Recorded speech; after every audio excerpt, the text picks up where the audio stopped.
saan ka nagpunta kahapon? Ano name nun? Sa mall. Ano name ng mall? Saan tayo nag-buy ng paint?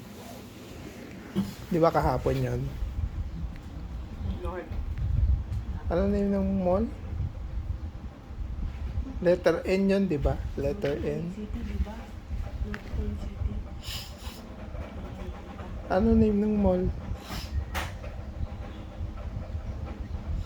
Saka nagpunta ko noon.